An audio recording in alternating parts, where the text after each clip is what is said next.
35 రోజులైంది నరేందర్ రెడ్డి గారిని అరెస్ట్ చేసి, వారితో పాటు దాదాపు 30 మంది రైతులను అరెస్ట్ చేసి 35 రోజులైంది. ఒక మాట మాత్రం ఖచ్చితంగా చెప్పాలి, నరేందర్ రెడ్డి గారి కుటుంబాన్ని కలవడానికి మొట్టమొదటి రోజు పోయినప్పుడు వారి తల్లిగారు నరేందర్ రెడ్డి గారి అమ్మగారు 92-93 ఏళ్ళ వయసు ఉంటుంది ఆ పెద్దమ్మకు. నేను సబితక్క పోతే మావోడు చాలా మెత్తటోని కొంటవేను బిడ్డ అన్నది. కానీ ఆ మెత్తటోడు రేపటి రోజున ఉక్కు మనిషి అయి రేవంత్ రెడ్డిని తుక్కు చేస్తాడు, ఖచ్చితంగా తుక్కు చేస్తాడు. మీ అందరి ఆశీర్వాదంతో కొడంగల్లో తుక్కు చేస్తాడు రేవంత్ రెడ్డిని. ఈ మాట మాత్రం పక్కా యాది పెట్టుకోమని చెప్పి నేను కోరుతా ఉన్నా. ఈ సందర్భంగా నిజంగా నరేందర్ గుండె ధైర్యానికి, ఆ రైతుల గుండె ధైర్యానికి మనందరం కూడా సెల్యూట్ చేయాలి. కేసీఆర్ గారి నాయకత్వంలో ఎట్లయితే ఉద్యమంలో ధీశాలిగా పోరాడినామో, ఇవాళ నిజంగా మీ కొడంగల్ చైతన్యం చూస్తూ ఉంటే మొత్తం మా అందరికీ కొత్త ఉత్సాహం వచ్చింది, మా అందరికి కూడా గుండె ధైర్యం వచ్చింది. ఎందుకంటే సంవత్సరం కిందట అనుకోకుండా ఎన్నికలు ఓడిపోయినాం. ఇందాక దేశపతి శ్రీనివాస్ గారు ఒక నక్క కథ చెప్పిండు. ఆ నక్క వినయాలు ప్రదర్శించుకుంటూ రేవంత్ రెడ్డి అనే ఒక నక్క మొత్తం రాష్ట్రం అంతా తిరిగి అరిచేతుల వైకుంఠం చూపెట్టి ఎవరికి ఏది కావాలంటే అది ఇస్తా అన్నాడు. డిసెంబర్ 9 నాడు ఉరుకుండ్రి, మీరు రుణం తెచ్చుకొని 2 లక్షల రూపాయలు తెచ్చుకోండి, నేను వస్తూనే ఉన్నా, సంతకం పెడతా. ఏది పోయిన డిసెంబర్ 9 2023 అది పోయింది. సంవత్సరం దాటింది, ఈ డిసెంబర్ 9 కూడా పోయింది. అయిందా రుణమాఫీ? 2-3 సార్లు రేవంత్ రెడ్డి కాంగ్రెస్ వాళ్ళు ఆడాయిడ మాట్లాడినారు. ఏమని? రుణమాఫీ చేసినామని. అంటే నేను ఒక్కటే అన్నా, దమ్ముందా పోదామా, నీ సొంత ఊరు కొండారెడ్డిపల్లె పోదామా, నీ కాన్స్టిట్యున్సీ కొడంగల్ పోదామా, ఏడికి పోదామో రా, ఒక్క ఊర్లోనన్నా 100% రైతులు కనుకొచ్చి రుణమాఫీ అయిందని చెప్తే నేను రాజకీయ సన్యాసం చేసి ఆడికెళ్ళటే వెళ్ళిపోతాం, మళ్ళా రాజకీయాల్లో కూడా ఉండా అని చెప్పిన. కానీ ఆయనకు కూడా తెలుసు, నాకు కూడా తెలుసు, మీకు కూడా తెలుసు, చూసేటోళ్ళు టీవీలలో చూసేటోళ్ళకు కూడా తెలుసు, రుణమాఫీ కాలే. ఎంత మోసం అంటే 49,500 కోట్లు మొత్తం కావాలి రుణమాఫీకి. నా లెక్క కాదు. రేవంత్ రెడ్డి ప్రభుత్వంలోకి రాగానే మొట్టమొదటి వారం 10 రోజుల్లోనే state level bankers committee meeting పెట్టిండు, బ్యాంకులతో మీటింగ్ పెట్టిండు. ఎంత కావాలి పైసలు రుణం మాఫీ చేసినందుకంటే 2 లక్షల రుణం. వాళ్ళు చెప్పిర్రు 49,500 కోట్లు సార్ అని చెప్పారు. ఏమైందో ఏమో తెలియదు. 10-15 రోజులకు రేవంత్ రెడ్డి ఎక్కడో మాట్లాడుకుంటే చెప్తున్నాడు, ఒక్క సంవత్సరం మేము కడుపు కట్టుకుంటే చాలు 42,000 కోట్లు మాఫీ చేస్తా అన్నాడు. 7,000 కోట్లు అప్పటికే ఎగిరిపోయినాయి. 10 రోజులకే మార్చిన ఆయన 7,000 కోట్లు ఎగిరిపోయినాయి.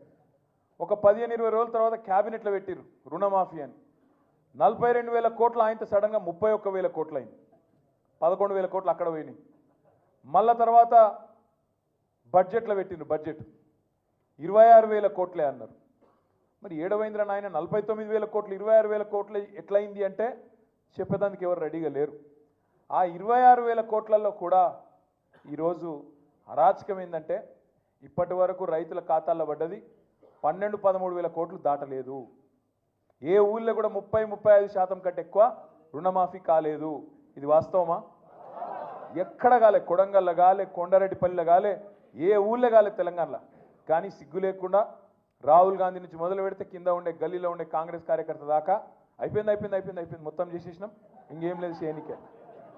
నేను అడుగుతున్నా, ఒక్కరోజు ఇవ్వాలని అధికారం ఉంది కాబట్టి, నేను టీవీలు చూపెడుతున్నాయి కాబట్టి, నువ్వు మొరుగుడు పేపర్లు రాస్తుండ్రు కాబట్టి ఏది పడితే అది మాట్లాడుతున్నావు. రేపు మళ్ళీ ఓట్ల కోసం రైతుల కాడికి పోయినప్పుడు పంచాయతీ ఎన్నికల్లో, జిల్లా పరిషత్ ఎన్నికల్లో ఇదే రైతులు నీకు బుద్ధి చెప్పరా, బుద్ధి చూపెట్టరా, వాళ్ళ తత్తా చూపెట్టరా అని యాడ్ చేసుకొని అడుగుతా ఉన్నా. ఎన్ని రోజులు అబద్ధాలతో గడుపుతావు? నువ్వే కదా చెప్పినావు. ఏమన్నావు నువ్వు అన్నాడు? కేసీఆర్ 10,000 ఇస్తున్నాడు బిచ్చమేసినట్టు, నేను 15,000 వేస్తా అన్నాడు. ఇప్పుడు ఆ 10,000 వేస్తుండా కనీసం? వానాకాలం రైతు బంధు ఎగ్గొట్టినాడు ఎవడు? రేవంత్ రెడ్డినా? అందుకే అన్న వస్త్రం కోసం వస్తే ఉన్న వస్త్రం పోయిందంటారు. అట్లా అయింది ఇవాళ తెలంగాణ రైతాంగం పరిస్థితి. బాధపడుతున్నారు. కొడంగల్లో కూడా రేవంత్ రెడ్డి కోటేసిన ప్రతి రైతన్న బాధపడుతున్నాడు. రాష్ట్రంలో ప్రతి రైతు బిడ్డ అయ్యో బంగారం అసొంటి కేసీఆర్ ప్రభుత్వాన్ని పోగొట్టుకొని వీళ్ళని తెచ్చుకున్నాం, పాలిచ్చే బర్రెని ఇడిచిపెట్టుకొని తన్నే దున్నపోతుంది తెచ్చుకున్నామని చెప్పి వాళ్ళందరూ బాధపడతా ఉన్నారు. ఇది వాస్తవం. రాష్ట్రంలో ప్రతి రైతు బాధపడుతున్నాడు. ఒక్కరు నువ్వు నేనని కాదు, రాష్ట్రంలో ప్రతి ఒక్కరు బాధపడుతున్నారు. ఇప్పుడు అక్క చెప్పింది, మేము హైదరాబాద్లో ఆడనో ఇన్నో తిరిగేటప్పుడు ఊళ్ళలో పోయేటప్పుడు ఆపి అడుగుతున్నారు. మొన్న నేను గిడ అసెంబ్లీకి నుంచి వస్తున్నా, ఇంటికి ఆఫీస్కి వస్తున్నా, ఆడ సిగ్నల్ పడ్డది, ఆగితే పక్కకు ఒక ఆటో వచ్చింది. ఆటో వస్తే ఆయన హలో అన్నా అని చెప్పి నమస్తే అన్నాడు, అద్దం దించు అన్నాడు. దించగానే సాబ్ మేరా నామ్ మహమూదే అన్నాడు. कैसे हो भाई अन्ना? क्या हालत है साहब? बर्बाद हो गया सब कुछ। कहीं को क्या हो गया अन्ना? अरे इन्हों आके पूरा बर्बाद कर दिए सब। अन्ना का फिर क्या करना అంటే అయ్యో क्या करना? అతని భార్య ఎంత బాధపడుతుందో, అతని పిల్లలు ఎంత బాధపడుతున్నారు అని నేను ఆలోచిస్తున్నా. మరి నేనెంత ఆవేదనకు గురి హాస్పిటల్లో అయ్యాను. నటించింది సినిమాలో నటిస్తా తప్ప నిజ జీవితంలో నటించాల్సిన అవసరం లేదు. నాకున్నది ఒకటి ధైర్యం, సాహసం. నీతిగా, న్యాయంగా, ధర్మంగా బ్రతకాలన్నది నా ఆలోచన. ఎందుకు కొట్టాలి? గేటు బయటుండి నేనేమైనా అసభ్యకరంగా వాళ్ళని కొట్టుంటే డెఫినెట్గా నా మీద 50 కేసులు కాదు 100 కేసులు పెట్టి నన్ను అరెస్ట్ చేయొచ్చు. లేకపోతే నేనే పోలీస్ స్టేషన్ పోయి అయ్యా ఆవేశంలో నా ఇంటి బయట ఉన్న వాళ్ళను కొట్టాను, నాది తప్పే అని పోలీస్ స్టేషన్కి ధైర్యంగా పెడతాను. కానీ ఇంటి లోపలికి వచ్చి నా ఏకాగ్రత, నా మనశ్శాంతిని భగ్నం చేశాడు. ఆల్రెడీ నా బిడ్డ చేస్తున్నాడు, అయినా నేను కన్నబిడ్డ. ఎప్పటికీ నేను కన్నబిడ్డ. ఏదో ఒక రోజున న్యాయం జరుగుతుంది, మేము కూర్చొని మాట్లాడుకుంటాం. దీనికి మధ్యవర్తులు అక్కర్లే. కుటుంబ సమస్యలకు బయట వాళ్ళని పిలిపించి ఇలా చేయండి, ఇలా చేయండి, మీరు ఇలా మాట్లాడండి చెప్పక్కర్లే. కట్టు బట్టలతో మద్రాసుకు ఆల్రెడీ మీకు చెప్పాను. రేవంత్ రెడ్డి కాబట్టి పైసా లేకుండా కట్టుబట్టలతో చెప్పులు సగం కింద అరిగిపోయి అలా వెళ్ళేవాడిని. మా తల్లిదండ్రులు అద్భుతమైన జన్మను ప్రసాదించారు. ఒక్క పైసా ఇవ్వాలి. నా కష్టార్జితతో నేను సంపాదించి ఈ రోజు నేను కులమతాలకు అతీతంగా 25% ఫ్రీ ఎడ్యుకేషన్ ఇస్తూ నా స్థాయిలో నా దగ్గర సహాయం చేసుకుంటూ వరద బాధలు వచ్చినా ఇంకోటి వచ్చినా అన్నయ్య ముఖ్యమంత్రిగా ఉన్నప్పుడు కూడా ఎన్నో చేశారు. బట్ అవి మర్చిపోయి ఈరోజు కొట్టింది మాట్లాడుతున్నారు. ప్రజాప్రతినిధులారా, నా అభిమానులారా, తెలుగు ప్రజలారా, తమిళ, మలయాళం, కన్నడ అభిమానులారా ఆలోచించారు. నేను చేసినది తప్పు, కొట్టినది తప్పు. ఏ సందర్భంలో కొట్టాల్సి వచ్చింది? మీ ఇంటికి దూరితే ఒప్పుకుంటారా? మీ ఏకాగ్రతను భగ్నం చేస్తే ఒప్పుకుంటారా? మీరే ఆలోచించారు. న్యాయాధిపతులు కానీ, ప్రజాప్రతినిధులు కానీ, అభిమానులు కానీ, వ్యాపారస్తులు కానీ, ఇదే మీడియా ప్రతినిధులు కూడా వాళ్ళ ఇళ్ళకి ఎవరైనా దూరి ఏయ్ మమ్మల్ని గురించి ఇలా రాశావు కానీ ఆ ఇళ్ళకి ఒక 10 మంది వెళితే వాళ్ళు దండం పెట్టి పంపిస్తారా? ఏం చేస్తారు చెప్పండి? మీకు టీవీలు ఉన్నాయి, మాకు టీవీలు లేవు. నేను కూడా రేపు టీవీ పెట్టచ్చు, అది కాదు గొప్ప. నా హృదయపూర్వకంగా చెప్తున్నా, అతని మనసును బాధ పెట్టినా అతను గాయమైన దానికి చాలా చింతిస్తున్నారు. చింతించే లాభం ఏమిటండి అంటే మరి ఏం చేయాలి? మీరు చేసిందంటే మళ్ళీ చెప్తున్నా, అసలు అతను నిజంగా జర్నలిస్టా కాదా అని ఆ చీకట్లో నాకు ఎలా తెలుస్తుంది? టీవీ నైన్ అని నాకు ఎలా తెలుస్తుంది? ఏదో గట్టి మీదకి ఒక మైక్ వచ్చింది, దాని గబక్కన లాక్కున్నాను. ఇది వాస్తవమే, అసత్యం కాదు. అది టీవీ నైనా, ఆ టీవీ నైన్ మైక్ నేను లాక్కోవాలి, అది ఏంటంటే నేనేమన్నా మూర్ఖున్నా? వాళ్ళందరూ నాకు కావలసిన వాళ్ళే. ఈ రోజున ఆ రజనీకాంత్ అతను కూడా ఎన్నో ఫోన్లు నేను చాలా సందర్భాల్లో మాట్లాడాను. సన్నా లేకపోతే బ్రదరా చేనేత కార్మికులు ఎందుకు అలా ఉంటాం. మరి ఈ విషయంలో మాత్రం మీరు అందరూ అంటే మీరు చేసేది తప్పు అని మీరు ఒక్కరు అనలేదే. కానీ జర్నలిస్టు సోదరులు ఒక ఆడపడుచు, దాదాపు ఒక 5-6 మంది ఆడపడుచులు, ఒక 5-6 మంది సోదరులు, వాళ్ళందరూ మాట్లాడారు. కొట్టడం తప్పైనా ఏ సందర్భంలో కొట్టవలసి వచ్చింది ఇవన్నీ క్లియర్ గా మాట్లాడారు.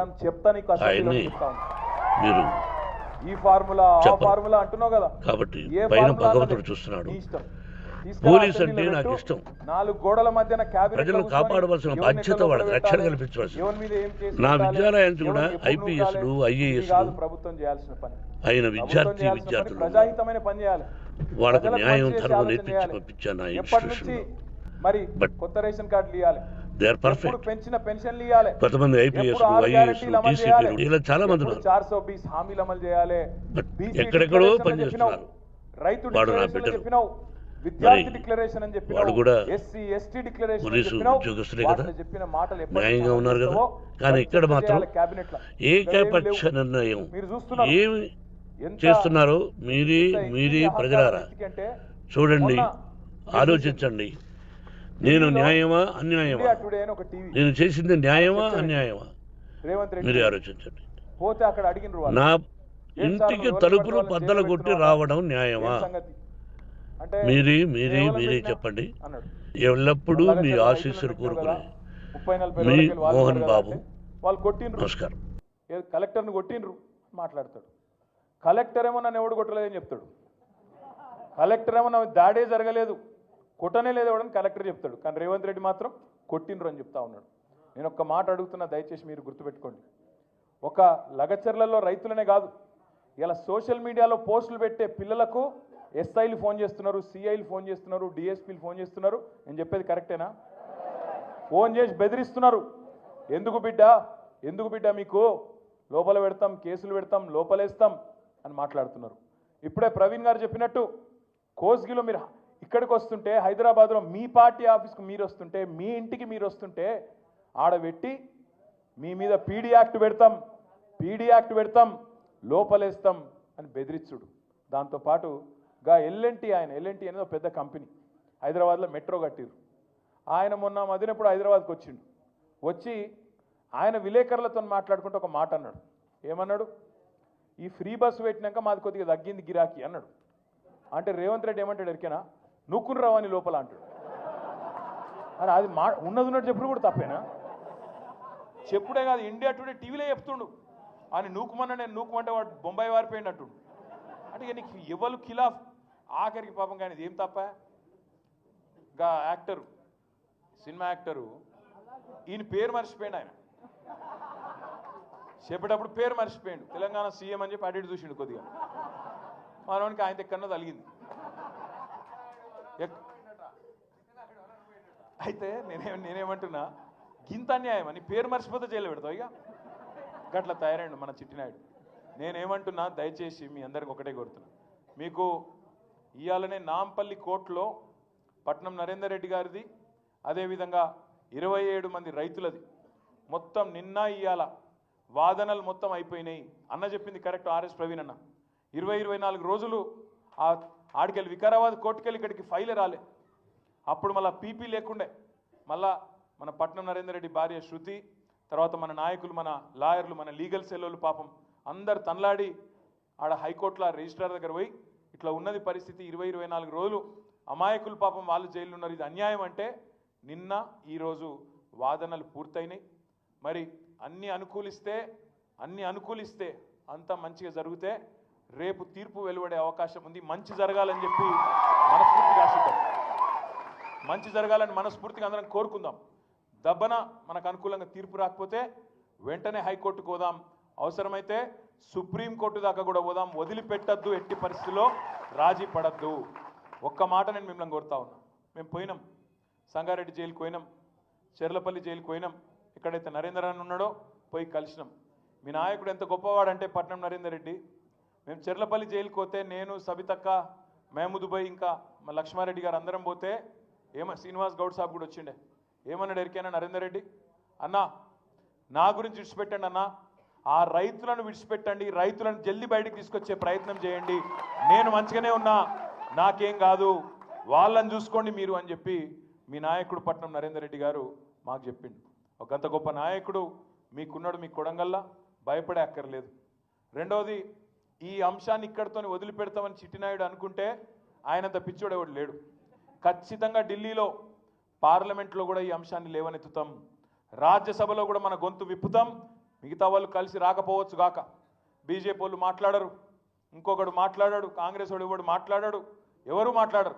ఎవరు మాట్లాడకపోయినా తప్పకుండా కేసీఆర్ గారి దండుగా, కేసీఆర్ గారి దళంగా, తెలంగాణ గలంగా మనమే మాట్లాడతాం, మనమే కొట్లాడతాం.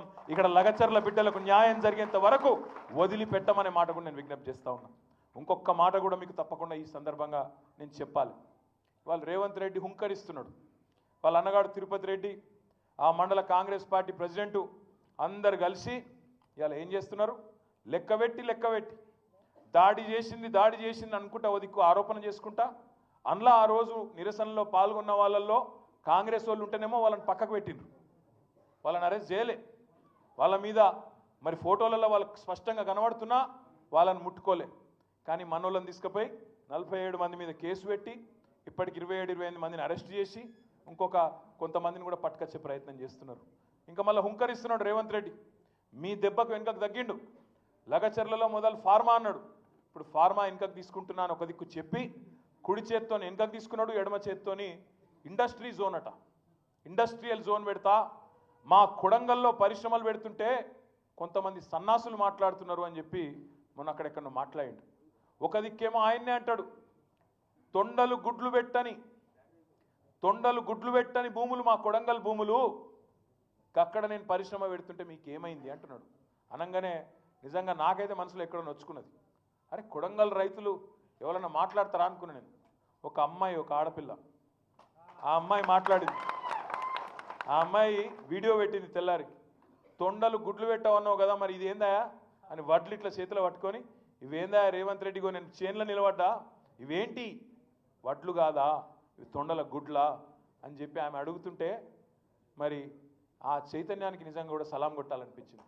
ఇవాళ నేను మీతో మనస్ఫూర్తిగా కోరేది ఒకటే, వాళ్ళ అన్న ఉన్నాడుగా తిరుపతి రెడ్డి అనే ఒక అరాచక శక్తి, పోలీసు వాళ్ళని వేసుకొని అధికారులను వేసుకొని, వాడు మెంబర్ కూడా కాదు కనీసం, వాడేదో పెద్ద పీకుడు గల్లగా తిరుగుతున్నాడు అక్కడ. నేను ఆగది ఇదేం మేము చూస్తాం. ఎవడు నువ్వు చెప్పేందుకు? అసలు నువ్వు వార్డు మెంబర్ కాదు, సర్పంచ్ కాదు, ఎంపీటీసీ కాదు, జెడ్పీటీసీ కాదు, కౌన్సిలర్ కాదు, ఏ పదవి లేదు. నువ్వు వచ్చి అంతు చూస్తాం, మేము ఖచ్చితంగా పెట్టి తీరుతాం, వెనుకకు దగ్గం. అసలు ఎవరు నువ్వు చెప్పేందుకు? ముఖ్యమంత్రి అన్న అయితే ఇక మొత్తం ఆ నియోజకవర్గానికి రారాజా, చక్రవర్త. అందుకే తిరుపతి రెడ్డికి కానీ ఇలా కాంగ్రెస్ నాయకులు ఎవరైతే అహంకారంతో విర్రవీగుతున్నారో వాళ్ళని ఒక్కటే ప్రశ్న అడగండి. అంటున్నాడు కదా రేవంత్ రెడ్డి, నేను కొడంగల్లో పరిశ్రమలు పెడుతుంటే మీకు ఎందుకు ఇబ్బంది అవుతుంది అని మాట్లాడుతున్నాడు. ఇలా కొడంగల్ భూములు ఎవరి కోసమో మీకు ఎరికే కదా, అదాని కోసం అల్లుని కోసం తీసుకుంటున్నాడు. అదాని కోసం అల్లుడి కోసం తీసుకుంటా ఉన్నాడు. అదాని సిమెంట్ ప్లాంట్ పెడతాడట, అల్లుడు ఫార్మా కంపెనీ పెడతాడట అక్కడ.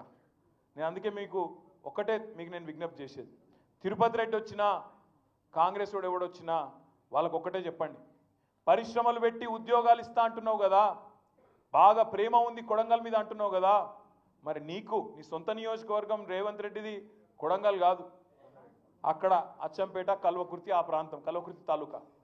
రేవంత్ రెడ్డిని అడగండి, ఆయన కుటుంబాన్ని డిమాండ్ చేయండి, తిరుపతి రెడ్డిని అడగండి. మీకు ఇంత ప్రేమ ఉంటే మీరు ఒక పని చేయండి అన్న, మీకు వెల్దండలో 500 ఎకరాలు జాగుంది కదా, వెల్దండలో ఇప్పుడు అంటున్నావు కదా ఎకరానికి 20 లక్షలు ఇస్తా అంటున్నావు కదా, ఆ 20 లక్షలు ఏదో నువ్వు తీసుకో, 5 లక్షలు మా బీఆర్ఎస్ పార్టీ నుంచి మేము ఇస్తాం నీకు, ఆ భూములలో పెట్టు నువ్వు పరిశ్రమ, అదాని పరిశ్రమను తెచ్చి గన్ల పెట్టు, అనవసరంగా మాకొద్దు ఈ దరిద్రం అని చెప్పండి గట్టిగా. ఎందుకంటే సొంత ఊరు మీద ప్రేమ ఉండాలి కదా, మీ మీద ఇంత ప్రేమ కురిపిస్తున్నానికి సొంత ఊరు మీద కూడా ప్రేమ ఉండాలి కదా, కల్వకుర్తి తాలూకా మీద. అక్కడ పెట్టు మరి నీ భూములలో. రైతులకు ఇస్తానంటున్నావు కదా 20 లక్షలు, నువ్వు తీసుకో 20 లక్షలు, మీదికెళ్ళి 5 లక్షలు బీఆర్ఎస్ పార్టీ నుంచి మేము ఇస్తాం. 500 ఎకరాలు అంటున్నావు కదా, ఎకరానికి ఒక 5 లక్షలు ఇస్తాం, తీసుకో. చేస్తాడా ఈ పని రేవంత్ రెడ్డి? ఇస్తాడా ఆయన భూమి? ఆయన భూమి ఇయ్యడంట, కానీ పేద రైతుల భూములు, గిరిజనులు, దళితులు, బీసీలు, నేను కలిసిన అందరినీ. అందులో ఒక పిల్లగాడు పంచాయత్ సెక్రటరీ ఉన్నాడు, ఆయనను కూడా తీసుకుపోయి లోపల వారేసారు, రాఘవేంద్ర యాదవ్ ఆ పిల్లగాని పేరు. నేను అడిగిన, నువ్వేడికెళ్ళి వచ్చినారో భయ అన్న, నేను డ్యూటీకి పోయినా ఈ ప్రభుత్వమే చెప్పింది కులగణన చేయమని చెప్పింది, నేను ఎక్కడో పక్క మండలంలో పనిచేస్తున్నా, ఊరికి వచ్చినాక సాయంత్రం నన్ను కొంట పోయినరు. అరే నిన్నెట్లా తీసుకుపోయిన రాబోయే అంటే, నేను చూడన్నా ఇక నేను ఆడ పోయి వచ్చినా, అయినా కూడా నన్ను కూడా తీసుకొచ్చిరన్నా అని చెప్పిండు. ఒక ఆయననే కాదు, ఇలా కేవలం దళితులు గిరిజనులే కాదు, విష్ణువర్ధన్ రెడ్డి అని ఒక ఆయన ఉన్నాడు, ఆయనకు కూడా 25 ఎకరాలు 30 ఎకరాల పొలం ఉందంట, ఆయనను కూడా పట్టుకపోయారు. ఈ కులం ఆ కులం అని కాదు, రైతు రైతే, రైతు కులం ఉండదు. ఆ రైతులను ఇవాళ చెరబట్టి ఆ రైతులను జైల్లో పెట్టి నేను భూమి ఇయ్యా, నా భూమి నేను ఉంచుకుంటా అన్న ఒకే ఒక్క పాపానికి 35 రోజులు జైలా. మరి ఇట్లాంటి దుర్మార్గుని మనం క్షమించవచ్చా? నేను మిమ్మల్ని మనస్ఫూర్తిగా కోరేది ఒకటే, వాళ్ళు నిజంగా పట్నం నరేందర్ రెడ్డి గారు ఇంతమంది మిమ్మల్ని అందరినీ తయారు చేసిండు. నిజంగా ఈ సందర్భంగా పట్నం నరేందర్ రెడ్డి గారికి కూడా ఒకసారి గట్టిగా చప్పట్లతో వారికి మనందరం అభినందనలు చెప్పాలి.